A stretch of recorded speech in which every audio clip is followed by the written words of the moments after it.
반갑습니다. 대기업 시청자 여러분들 그리고 에스티팜 주주님들, 이 에스티팜 같은 경우 생물보험법 수혜가 지속적으로 나올 수 있고, 이런 부분에서 에스티팜이 굉장히 좋은 모멘텀을 갖고 있는 것을 우리가 확인해 볼 수 있지만, 이 전환 청구권 행사가 있기 때문에 이런 부분에서 주식 수가 이제 희석이 되고, 이런 부분에서 가치가 떨어지면서 우리가 좀 주의를 하셔야 되지 않을까라고 생각을 하고 있고, 이 내년에 제 이 올리고 공장에 대한 모멘텀과 하반기에 집중해서 좀 우리가 보셔야 될 이 페라카르센 MF에 대한 이 RNA 치료제에 대한 이 모멘텀이 있기 때문에 우리가 에시팜 끝까지 추적하면서 좋은 이슈 나올 수 있도록, 또 좋은 움직임 나타낼 수 있도록 여러분들과 함께 이야기를 나눠보도록 하겠습니다. 보시는 것처럼 이 생물보험법에 대한 이슈가 지속적으로 부각되고 있는 것을 우리가 확인해 볼 수 있는데요. 제가 여기에 대한 이야기 좀 간단하게 이야기를 드리자면, 이 마이크 존슨이라는 하원 의장이 있습니다. 이 하원 의장이 이제 중국을 겨냥한 이 바이오시큐법에 대한 이 불확실성을 우리가 해소하겠다, 결국엔 중국과 미국을 둘러싼 더 많은 법안을 통과시키려고 하고 있고, 생물보험법도 추진해서 우리가 무조건 넣겠다라고 이야기가 나오고 있습니다. 현재 적대국의 지배를 받고 미국인의 이런 의료 부채를 위험에 빠뜨리지 않겠다라고 이야기가 나오고 있고, 현재 좀 대표적으로 오시엠텍과 오시바이오로직스 그리고 베이징 유전체 연구소가 있는데, 이 기업들을 포함뿐만이 아니라 더 추가적으로 많은 기업들을 넣으면서 이 중국 바이오 기업들을 우리가 견제하겠다라고 이야기가 나오고 있습니다.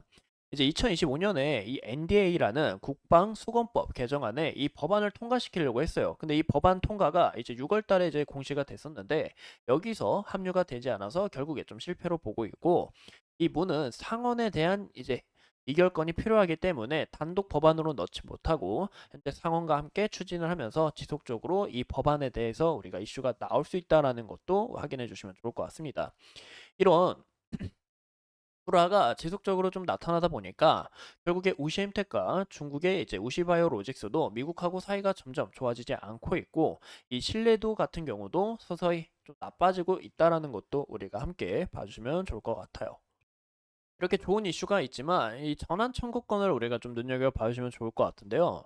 현재 시총 대비해서 1.12%인 거 우리가 확인해 볼 수 있고, 현재 이때 이제 발행했던 주가가 92,200원인데, 현재 전환가액을 보면 68,700원쯤 되는 것을 우리가 확인해 볼 수 있습니다.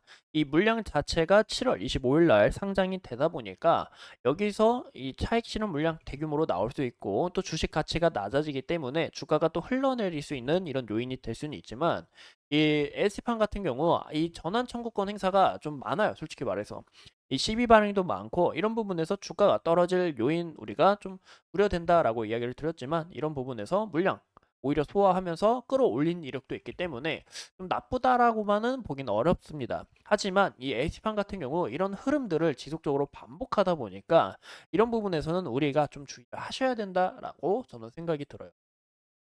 이 최근에 이 S팜이 이제 제로네 이 이메탈 스타트 이 FDA 허가를 받으면서 좀 굉장히 좋은 움직임을 나타내 줬습니다.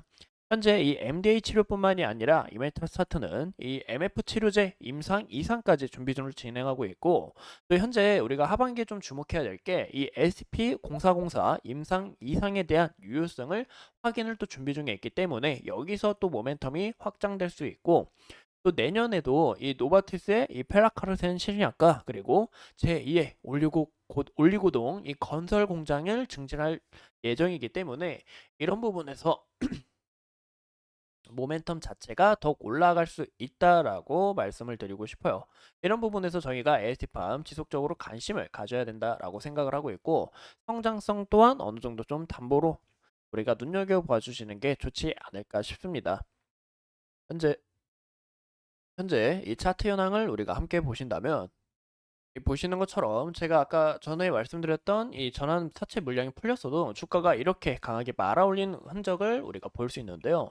이런 흐름이 또 7월 25일 날 또 이런 흐름이 나올지 안 나올지는 모르지만, 이런 여부를 봤을 때 또 긍정적으로 좀 작용을 할 수 있지만, 또 한편으로는 이 주식 가치가 희석이 되면서 또 주가가 하락할 수 있는 요인이 될 수 있기 때문에 이런 부분은 우리가 주의를 하셔야 된다라고 말씀을 드리고 싶어요. 이 최근에 이멘탈 스타트, 이 제론에 대한 이 승인 결과가 또 나오면서 주가가 굉장히 큰 폭으로 상승을 했습니다. 제가 이제 지속적으로 이야기를 드렸죠. 이광대부터 이제 우리가 이런 기대감 크게 눈여겨 보셔야 되고, 또 현재 굉장히 긍정적인 소식이 나오고 있기 때문에 좀 흐름이 좋지 않을까라고 이야기를 드렸었는데, 보시는 것처럼 굉장히 흐름 좋았고, 최근에 이 MDA의 생물보안법이 포함되지 않았다라는 이런 부분과, 그리고 지속적인 이 전환 물량에 있어서 주가가 하락하는 요인을 우리가 확인해 볼 수 있었는데, 최근에도 이 생물보안법에 대한 부분이 크게 주목이 되면서 주가가 상승하는 모습을 우리가 확인해 볼 수 있었고, 이구간 강한 저항 라인, 저번 영상에서 이야기를 드렸죠. 저항 라인 받으면서 금일 좀 어느 정도 차익 실현이나 아니면 이 손절 물량이 좀 나온 것을 우리가 확인해 볼 수 있는데요. 이 물량 잘 소화하면서 이 저항 라인 돌파를 하고 안착 후에 추가적인 이 상승세가 나올 수 있는지 그 여부를 우리가 체크해 주시는 게 중요하다라고 말씀을 드리고 싶습니다. 하지만 7월 25일 날 이 물량이 풀리면서 또 주식 가치수가 희석이 되고 모멘텀으로 주가가 상승을 받으면서 주가가 올라간 부분은 좋지만 추후 이 전함사채 물량이 또 지속적으로 던져지면서 주가가 하락할 수 있는 요인이기 때문에 이런 부분은 우리가 또 주의를 하셔야 된다라고 생각이 들어요. 현재 일봉으로 봤을 때 5일선, 이 60일선 잘 지지를 받고 주가가 올라간 부분 우리가 확인해 볼 수 있죠. 그만큼 21선과 61선 여부를 우리가 다시 체크해 주시는 게 좋을 것 같고, 현재 주봉으로 봤을 때도 여기에 대한 이 상승 추세 어느 정도 좀 전환이 됐다라고 저는 보이고 있고, 무엇보다 현재 지속적으로 상승하는 모습에 있어서 21선 지지를 강하게 받고 121선 강하게 지지를 받고 주가가 형성된 만큼 우리가 주봉으로 봤을 때도 21선 지지를 잘 받을 수 있는지, 그리고 21선 이탈이 나온다고 하더라도 이 121선 지지를 잘 받을 수 있는지, 그런 여부들을 우리가 체크해 주시는 게 중요하지 않을까라고 생각합니다. 이상 이 에스팜에 대해서 우리가 함께 알아봤고, 앞으로 추가적인 이슈 여러분들과 함께 하면서 좋은 이슈들 한번 찾아보도록 하겠습니다. 오늘도 소중한 시간 내서 영상 시청해 주신 점 감사합니다.